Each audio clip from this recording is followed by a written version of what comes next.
Einen wunderschönen guten Tag, Leute. Wie unspät zu erkennen, bin ich wieder an der Küste unterwegs, auf der Suche nach der Meerforelle. Ich habe Handschuhe an, ihr seht schon, es ist schweinekalt.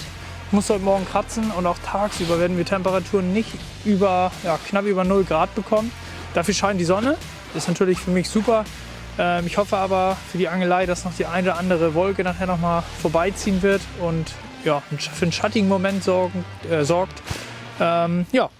Wir haben in erster Linie hier fjordige Bereiche, die ich aufsuche und flache Bereiche, weil ich mir erhoffe, dass die Sonne im Laufe des Tages, vielleicht noch nicht jetzt, aber so in 1, 2, 3 Stunden, die flachen Bereiche so ein bisschen aufwärmt, weil sie hat halt schon mega Power und da das Leben dann so ein bisschen zum Erwecken bringt. Die Meerforellen wärmen sich da gerne auf und manchmal machen 1, 2 Grad schon den Unterschied, dass die Fische hochkommen, sich in diesen flachen Bereichen auf Nahrungssuche machen. Und ja, wäre natürlich super. Ich fange mit der Fliege an, fische das Ganze schnell ab mit kurzen Würfen in diesen flachen Bereichen und mal gucken, ob man vielleicht einen Grönländer Schwarm oder sowas ausmachen kann. Später werde ich vielleicht noch mal zur Spinnrute greifen. Mit kleinen Küstenwobblern geht das auch sehr gut und vielleicht noch mal die eine oder andere Stelle anfahren, die ich noch so im Hinterkopf habe.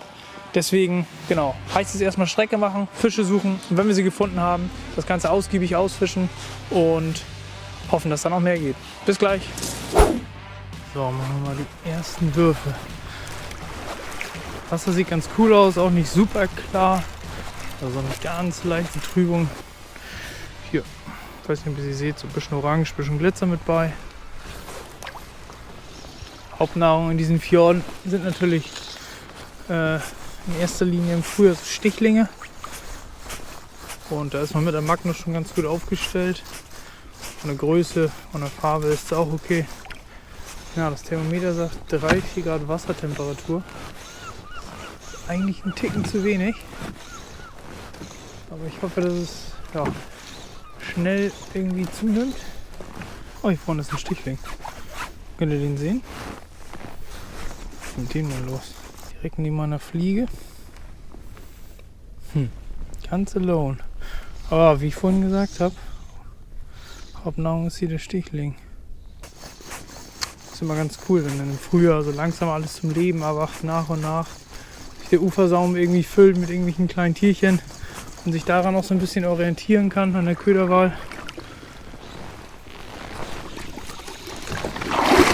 Ups. Noch keine Forelle gesehen, kein Biss gehabt, ein Nachläufer, ein Kringel an der Oberfläche, noch gar nichts. Außer die 2 Stichlinge. So, letzter Wurf. Und dann wechseln wir einmal die Location. Wie oft hattet ihr das schon, dass beim Einkurbeln noch ein Fisch gebissen hat? Ich habe es irgendwie erstaunlich oft. Ich weiß nicht warum. Ob es einfach ein anderes Reinziehen ist, diese kleinen Vibrationen mit der Rückenspitze. Aber ich weiß gar nicht. Ich glaube, an die 10 Mal hatte ich schon einen Fisch so drauf.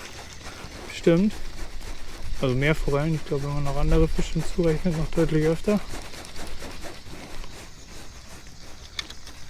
Heute nicht.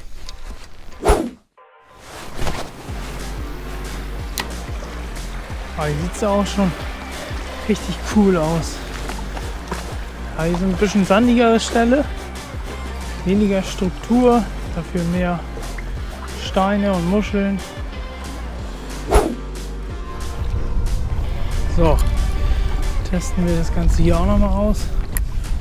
Machen wir die ersten Würfe. Gucken, kleiner Fjord. Oder kleiner fjordiger Bereich. Fies kalt der Wind.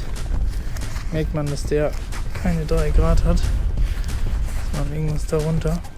Die Sonne steht hoch am Himmel. Hoffen wir, dass die vielleicht schon ein bisschen raufgepumpt hat hier. Hat sie schon ein bisschen aufgewärmt. Ja, Temperatur gerade mal gemessen.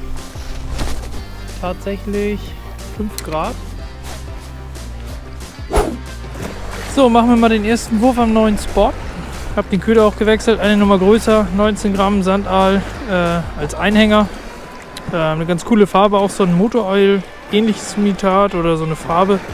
Und mit ein paar orangenen Punkten. So, dann wollen wir mal gucken, ob wir hier was bekommen. Bisschen auffälliger. Ich mache jetzt auch mal wieder erstmal Strecke und genau, wenn ich irgendwo einen Biss bekomme, Nachläufer, dann fische ich das ein bisschen intensiver aus. Aber jetzt erstmal die Fische suchen. Bisher hat es noch nicht so gut geklappt. Ja, die Welle sieht auf jeden Fall richtig gut aus. Bisschen höher. Wenn hier nichts geht, dann wird es ein Schneidertag. Aber bei der Sonne auch völlig okay.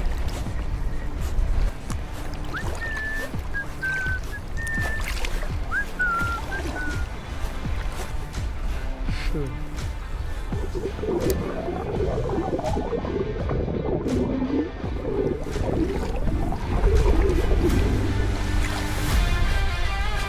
Na, wen haben wir denn hier? Hä, direkt hier vorne.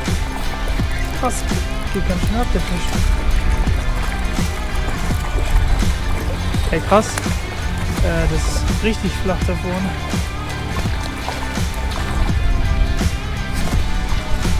Cool.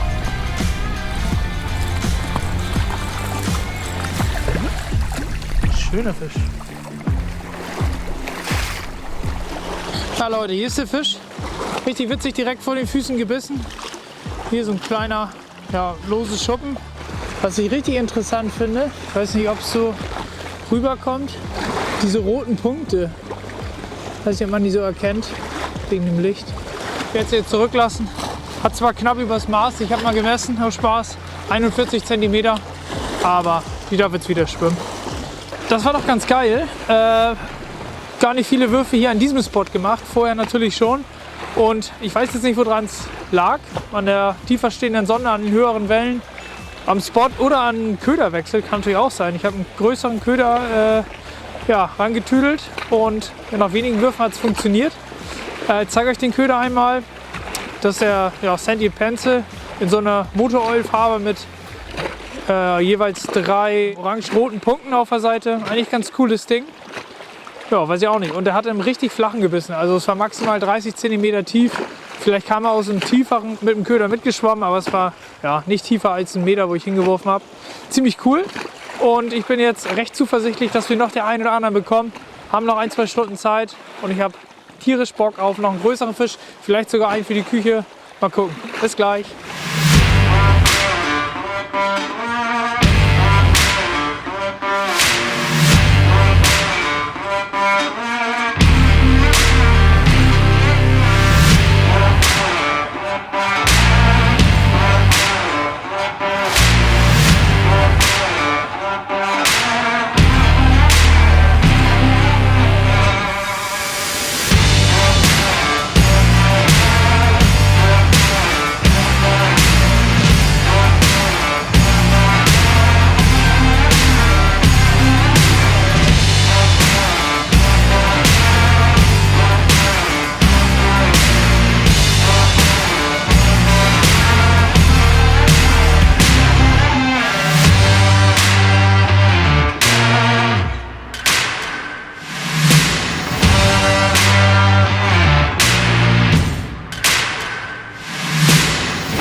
Nice. Cool. Dann wollen wir mal sehen, dass wir noch einen bekommen hier, wa? Hier vorne war das. Cool.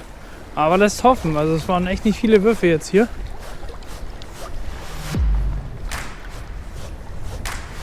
Ja, dann stehen hier auch noch mehr. Und so schnell einer. Da ist er. Oh! Ja, was ist denn los hier? Voll die Fische. Ah, nice. Und wirkt besser. Ja, irre. Was ist denn hier los? Mega cool. Boah, richtig schöner Fisch. Zack. Hier Leute, ich weiß nicht, ob ihr das erkennt. Schöner Fisch, aber definitiv ein Absteiger. Darf natürlich direkt wieder schwimmen. Zack. Cool. Ja, muss behutsam mit solchen Fischen umgehen. Und dann hat man im Sommer noch mal was von denen. Cool, ey. Ja, das ging jetzt Schlag auf Schlag. Das war genau der nächste Wurf. Mal gucken, ich habe jetzt mal die Handschuhe ausgelassen. Gucken, ob da noch ein dickerer Fisch steht. Wirkt auf jeden Fall im ersten Moment größer und stärker. Aber es kann auch immer gut daran liegen, dass es halt so super flach hier ist. Da ja, drillt sich doch immer ein bisschen anders, als wenn sie irgendwo in eine Tiefe beißen oder in die Tiefe schwimmen.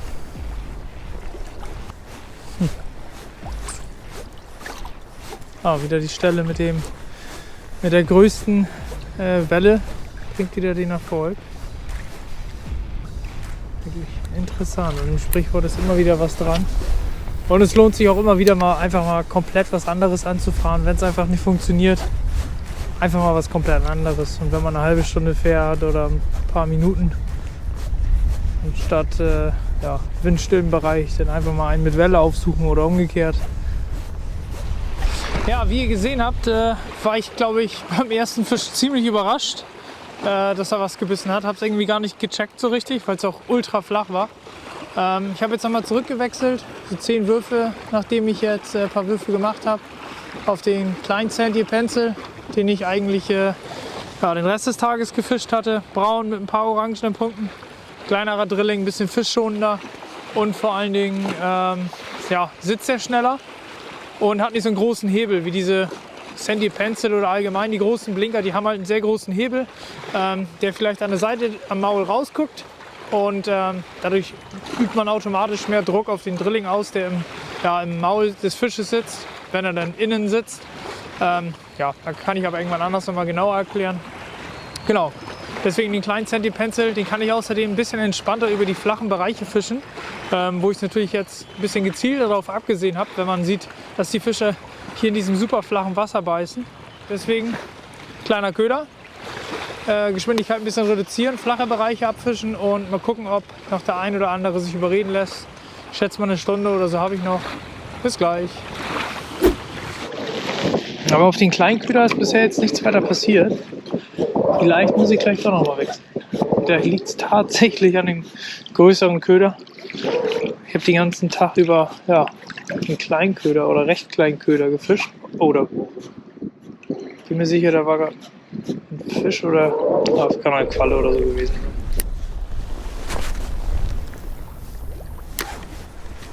Ja, die Dämmerung. Eigentlich auch mal ein Garant für einen Fisch, wenn nicht gerade Winter ist. Aber nur im Winter sind die Dämmerungsphasen wirklich optimal gelegen. Nicht zu früh, nicht zu spät. Naja. Aber coole Stimmung gerade. Wenig Wind, wenig Welle. Richtig schönes Licht. So muss das sein. Ich mache jetzt noch 5, 6 Würfe und dann soll es das gewesen sein. Man 2 Fische gefangen und eine Menge Sonne getankt. Ja Leute, das war schon wieder. Der Tag neigt sich dem Ende, die Sonne geht unter. Ihr könnt bestimmt noch eine halbe Stunde im Hellen oder in der Dämmerung fischen, aber reicht jetzt auch. Ging jetzt auch am Ende nichts mehr, so wie heute Vormittag, heute Mittag den ganzen Tag über. Und ja, trotzdem cool, dass es auf einmal geklappt hat. Normalerweise sind ja eher Schneidertage so die Regel, sage ich mal, oder nicht gerade selten im Winter. Deshalb ist das richtig cool, dass es funktioniert hat. Im ultraflachen, ich habe damit gar nicht gerechnet, das merkt man wahrscheinlich auch auf dem Video. Ich habe es gar nicht realisiert, dass da ein Fisch dran ist. Dachte eigentlich ein Hänger oder sowas, woran es jetzt am Ende gelegen hat. Keine Ahnung, Ködergröße, später am Nachmittag vielleicht steigende Temperaturen oder einfach nur Glück, den Schwarm getroffen zu haben. Kann auch gut sein. Zur jetzigen Jahreszeit sammeln sie zusammen, die Forellen, die Absteiger, die Grönländer, größere Grönländer, aber auch Überspringer immer mal dazwischen, die in Schwärmen durch die Gegend ziehen. Und wenn man einen erwischt, ist es nicht gerade unwahrscheinlich, dass man noch einen anderen fängt, je nachdem, wie viel Rabatz die Forelle macht und die anderen verscheucht.